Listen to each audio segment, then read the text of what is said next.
नमस्कार. मालिकेच्या पुढील काही भागांमध्ये आपल्याला खूपच जबरदस्त असा ट्विस्ट पाहायला मिळणार आहे. कारण अर्जुन हा प्रियाकडे भेटायला गेलेला असतो आणि प्रियाला अनेक प्रश्न तो विचारतो. त्याचबरोबर प्रियाला विश्वासात घेण्यासाठी अर्जुनने प्रियाला म्हटलेलं असतं की तन्वी, मला ना तुझी काळजी वाटत होती, कारण सकाळी तुला सगळे बोलले ना, म्हणून मी तुझ्याकडे आलेलो होतो. परंतु त्यावेळेस प्रिया अर्जुनला सांगू लागते की हो, बरोबर आहे अर्जुन तुझं, कारण सगळेजण माझ्यावरच ओरडत होते. कोणालाच असं वाटत नव्हतं की मी बरोबर आहे. प्रत्येकजण मात्र माझा दोष काढत होतं, का तर माझ्या आईच्या तोंडावरती ते आरतीचं तबक पडेल असं सगळ्यांना वाटत होतं. पण त्याने काय होणार होतं? अर्जुनला या शंका मात्र त्याच्या मनात असतात आणि तो रूममध्ये येतो. त्याच्या बेडरूममध्ये आल्यानंतर तो सायलीशी बोलू लागतो. तो सायलीला म्हणू लागतो की सायली, तुमच्या लक्षात येते का, कारण प्रतिमा आत्या ही प्रियाची म्हणजे तन्वीची आई आहे. पण मला ना कुठेतरी प्रॉब्लेम वाटतोय. तन्वी किल्लेदार ही तन्वी किल्लेदार नाहीयेच. कारण तुम्ही विचार करा ना, जर एखादी मुलगी 20 वर्षानंतर 22 वर्षानंतर आपल्या आईला भेटत असेल, तर तिच्या बाबतीत, तिच्या आईच्या बाबतीत तिच्या मनात असलेल्या भावना हे तुम्हाला चांगलंच माहिती आहे. पण तुमच्या लक्षात येतंय का? सायली म्हणते की अहो, पण ती आईपासून लांब होती ना, आणि त्यामुळं थोडासा वेळ लागणार आहे. ती आश्रमात वाढली ना. तेव्हा अर्जुन म्हणतो, मग मला सांगा, तुम्ही पण आश्रमातच वाढलेला आहात ना, पण तुम्ही प्रतिमा आत्याला सख्ख्या आईपेक्षा म्हणजे तुमच्या खऱ्या आईपेक्षा जास्त प्रेम देता, तिची काळजी घेता. मग तन्वीला हे का जमत नाही? असे अनेक प्रश्न अर्जुनच्या मनात पडलेले असतात आणि अर्जुन त्याच विचारात असतो. अर्जुन म्हणत असतो की नाही, कुठेतरी पाणी मुरते आणि आता माझ्या लक्षात आले की नक्कीच काहीतरी वेगळं घडत आहे.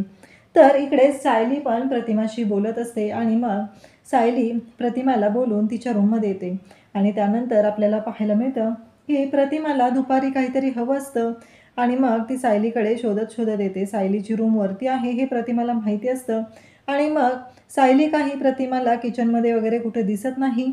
मग सायली प्रतिमाचा शोध घेत सायलीच्या रूममध्ये वरती येते आणि तिथे अर्जुनने एक फाईल काढून ठेवलेली असते, ज्या फाईलमध्ये सगळे केसचे पेपर असतात आणि त्याच्यामध्येच तिथे दुसरी एक फाईल असते. एक असते ती विलास मर्डर केसची फाईल असते आणि दुसरी असते ती जी प्रताप अडकलेला होता ती फाईल असते. या सगळ्या फाईल असतात आणि त्याच्यामध्ये फोटोज वगैरे बऱ्याच गोष्टी असतात आणि प्रतिमा येऊन तिथे ती फाईल आहे तिथे ठेचकळते आणि त्यामध्ये तिला एक फोटो दिसतो आणि तो फोटो पाहून प्रतिमा खूप हायपर होते. तिला कळायचं बंद झालेलं असतं. तेवढ्यात सायली खाली आलेली असते आणि विमल सायलीला सांगू लागते की सायलीताई, प्रतिमा त्या तुम्हाला शोधत होत्या आणि त्या तुमच्या रूममध्ये गेलेल्या आहेत. आणि मग काहीतरी पडलेला आवाज आलेला आहे हे पाहून सायली वरती जाते आणि प्रतिमाला पाहू लागते. प्रतिमाची अवस्था खूप बिकट झालेली असते. प्रतिमा एका कोपऱ्यात रडत बसलेली असते. त्याचवेळी अर्जुनही तिकडे आलेला असतो आणि मग सायली प्रतिमाला शांत करण्याचा प्रयत्न करत असते. अर्जुन फक्त पाहत असतो आणि मग सायली प्रतिमाला समजवत असते, काय झालं प्रतिमा आत्या, अहो ही माझी रूम आहे, एवढं काय त्याच्यामध्ये, पण तुम्ही एवढे का घाबरलेले आहात?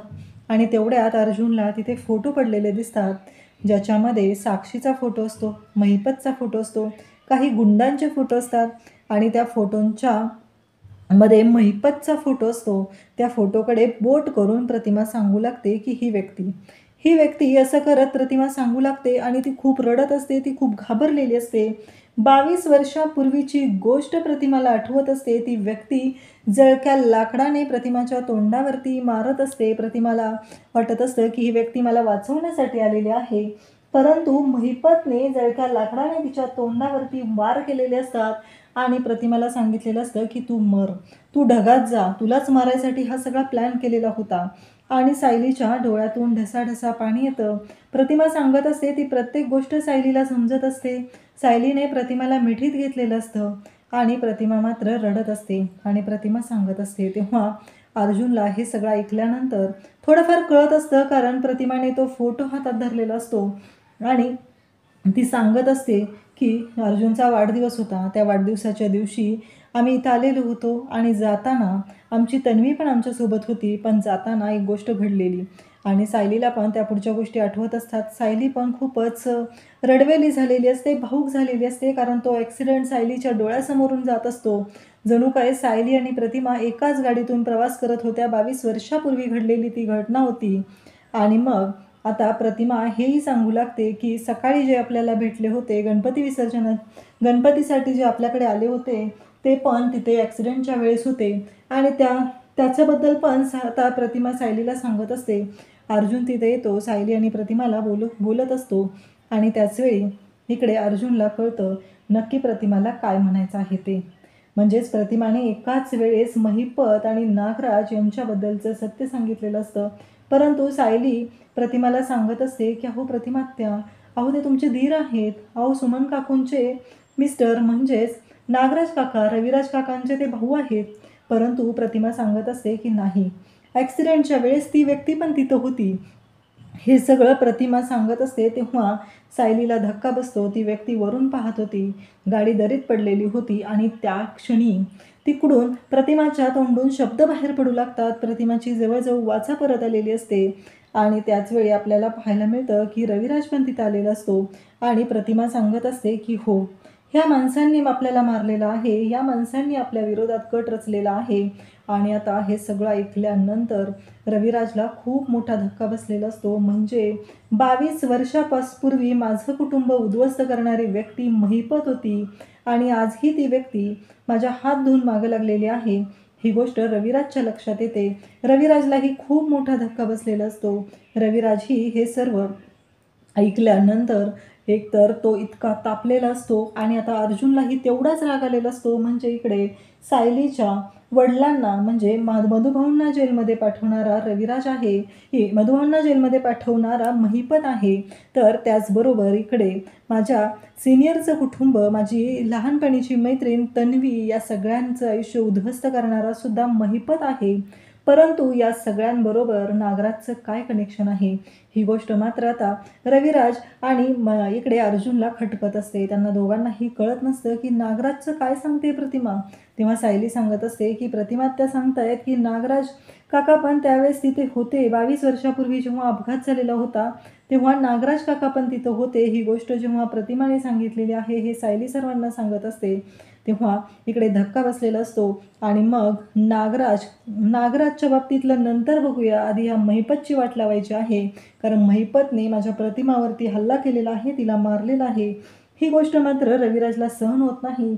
रविराज आणि अर्जुन दोघंही आता महिपतच्या घरी जातात, सोबत प्रतिमाला घेऊन जातात आणि प्रतिमा त्याचबरोबर सायली तिथे गेलेले असतात आणि प्रतिमा तिथे सांगत असते की हो, याच माणसाने मला 22 वर्षापूर्वी मारलेला आहे. आपल्या गाडीचा अपघात पण याच माणसाने केलेला आहे. आणि नेमकं तिथं गेल्यानंतर त्यांना तिथे नागराज पण दिसतो आणि मग नागराजचं बिंग पण आता रविराजच्या समोर फुटलेलं असतं. म्हणजेच एकाच ठिकाणी महिपत आणि नागराजला पाहून रविराजला धक्का बसतो. नागराज इकडे म्हणत असतो की काय झालं दादा, काय झाले?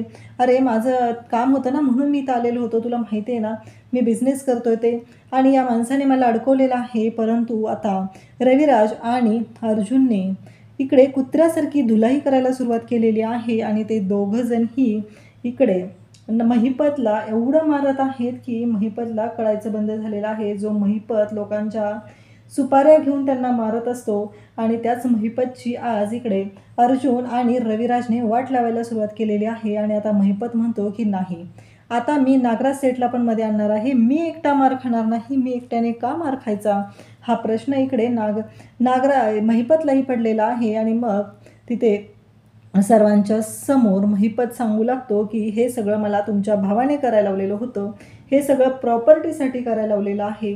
हे सगळं तो बोलत असतो आणि त्याचवेळी सायलीच्या डोळ्यातून घळाघळा पाणी येत असतं. सायलीला पण आठवत असतं की नक्की काहीतरी आपल्या बाबतीत घडलेलं आहे. आणि इकडे नागराज आणि महिपत यांची तर धुलाई सुरू झालेली आहे. त्याचबरोबर आता कायद्याने यांना शिक्षा द्यायची असं रविराजने ठरवलेलं आहे. आता लवकरच प्रतिमा आणि रविराज यांना कळणार आहे की प्रिया ही एक फ्रॉड आहे आणि सायली हीच त्यांची मुलगी तन्वी असल्याचं सत्य. तर अशाच अपडेटसाठी चॅनलला सबस्क्राईब करा. थँक्यू.